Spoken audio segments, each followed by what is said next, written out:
विचार विमर्श किया है और सबका मत बना है कि भारत जैसे देश की एकता और अखंडता के लिए धर्म के संप्रदाय के आधार पर आरक्षण नहीं हो सकता है। सुविचारित मत था, ऐसा नहीं कि भूल गए थे, रह गया था। सोच विचार कर तय किया गया था कि भारत की एकता और अखंडता के लिए संप्रदाय और धर्म के आधार पर यह नहीं होगा। लेकिन कांग्रेस ने सत्ता सुख के लिए, सत्ता भूख के लिए,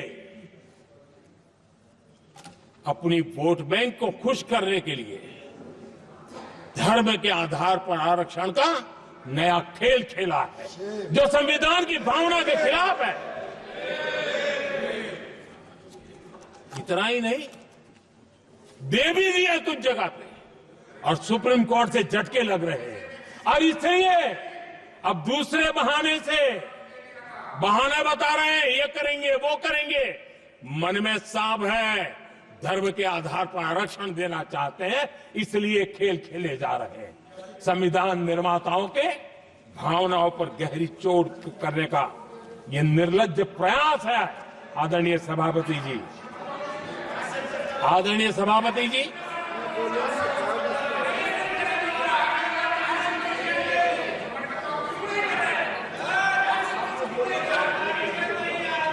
आदरणीय सभापति जी, एक गलत और विषय, ये तरीका ठीक नहीं। आपके नेता ने बोला, आपने बोला दोबारा बात मत करो। जिसकी भी मैं चर्चा करना चाहता हूं,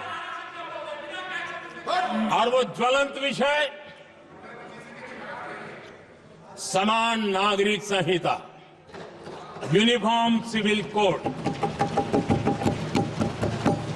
ये विषय भी संविधान सभा के ध्यान बाहर नहीं था। संविधान सभा ने यूनिफॉर्म सिविल कोड को लेकर के लंबी चर्चा की, गहन चर्चा की, और उन्होंने बहस के बाद निर्णय किया कि अच्छा होगा कि जो भी सरकार चुन करके आए वो उसका निर्णय करे और देश में यूनिफॉर्म सिविल कोड लागू करे। ये संविधान सभा का आदेश था। और बाबा साहब आंबेडकर ने कहा था, जो लोग संविधान को समझते नहीं है, देश को समझते नहीं है, सत्ता भूख सेवा कुछ पड़ा नहीं है, उनको पता नहीं है बाबा साहब ने क्या कहा था। बाबा साहब ने कहा था, धार्मिक आधार पर बने, ये मैं बाबा साहब की बात कर रहा हूं, इतना वीडियो कट करके घुमाना मत। आदरणीय सभापति जी, बाबा साहब ने कहा था, धार्मिक आधार पर बने पर्सनल लॉ को खत्म करने की बाबा साहब ने जोरदार वकालत की थी। उस समय के सदस्य के.एम. मुंशी जी ने कहा था, समान नागरिक संहिता को राष्ट्र की एकता और आधुनिकता के लिए अनिवार्य बताया था। कमा मुंशी जी ने। सुप्रीम कोर्ट ने भी कई बार कहा है कि देश में यूनिफॉर्म सिविल कोड जल्द से जल्द लाना चाहिए। सरकारों को आदेश दिए हैं सुप्रीम कोर्ट ने, और उसी संविधान की भावना को ध्यान में रखते हुए, संविधान निर्माताओं की भावनाओं को ध्यान में रखते हुए हम पूरी ताकत से लगे हुए हैं सेक्युलर सिविल कोड के। और आज कांग्रेस के लोग संविधान निर्माताओं की भावना का भी, सुप्रीम कोर्ट की भावना का भी अनादर कर रहे हैं, क्योंकि उनकी राजनीति को सूट नहीं करता है। उनके लिए संविधान वो पवित्र ग्रंथ नहीं है, उनके लिए एक हथियार है राजनीति का। खेल खेलने का हथियार बना दिया। लोगों को डराने के लिए संविधान को हथियार बनाया जाता है।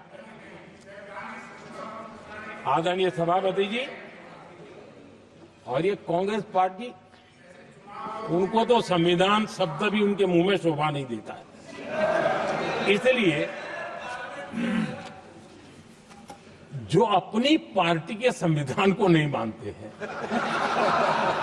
जिन्होंने अपनी पार्टी के संविधान को कभी स्वीकार नहीं किया है, क्योंकि संविधान को स्वीकार करने के लिए एक लोकतांत्रिक स्पिरिट लगता है जो जिनकी रगों में नहीं है। सत्तावाद और परिवारवाद भरा पड़ा है। अब आप देखिए जो कैसी शुरुआती कितनी गड़बड़ हुई है। मैं कांग्रेस की बात कर रहा हूं। 12 कांग्रेस की प्रदेश की कमेटियों ने, 12 प्रदेश कमेटियों ने सरदार पटेल के नाम पर सहमति दी थी। नेहरू जी के साथ एक भी कमेटी नहीं थी, नॉट अ सिंगल।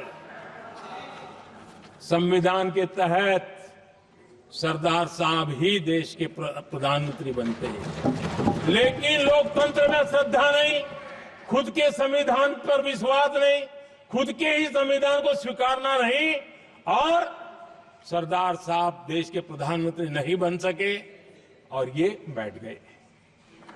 जो लोग अपनी पार्टी के संविधान को, जो लोग अपनी पार्टी के संविधान को नहीं मानते, वो कैसे देश के संविधान को स्वीकार कर सकते हैं।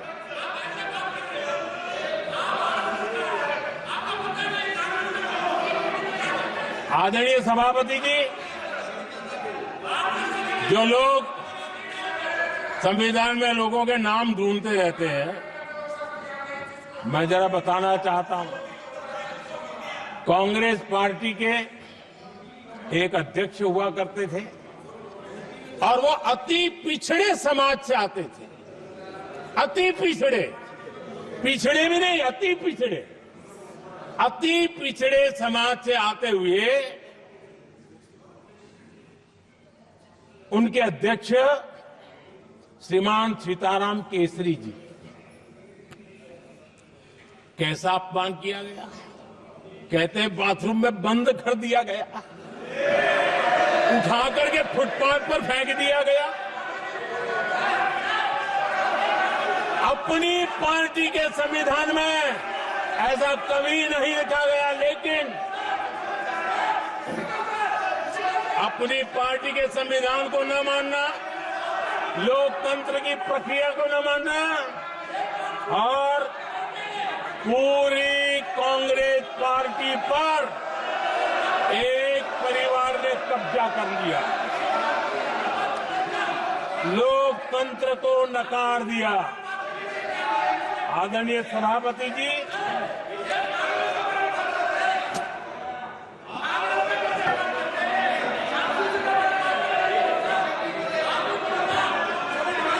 तो आपके सदस्यों ने क्या क्या बोला था ठीक नहीं है। आप जब सदन के नेता बोल रहे हैं तो सदन की मर्यादा को रखो, अच्छी परंपरा को बनाओ। संविधान के साथ खिलवाड़ करना, संविधान के स्पिरिट को तहस नहस करना, ये कांग्रेस की रगों में रहा है। हमारे लिए संविधान, उसकी पवित्रता, उसकी शुचिता हमारे लिए सर्वोपरि है। और ये शब्दों में नहीं है, जब जब हमें कसौटी पर कसा गया है, हम तप करके निकले हुए लोग हैं। मैं उदाहरण देना चाहता हूं। 1996 में सबसे बड़े दल के रूप में भारतीय जनता पार्टी जीत करके आई, सबसे बड़ा दल था, और राष्ट्रपति जी ने संविधान की भावना तहत सबसे बड़े दल को प्रधानमंत्री के शपथ के लिए बुलाया, और 13 दिन सरकार चली। अगर हमें संविधान के स्पिरिट के प्रति हमारा भावना न होती,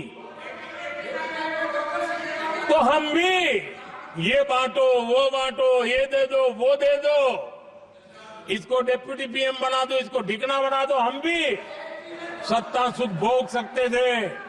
लेकिन अटल जी ने सौदेबाजी का रास्ता नहीं चुना, संविधान के सम्मान का रास्ता चुना और 13 दिन के बाद इस्तीफा देना स्वीकार कर दिया। ये ऊंचाई है।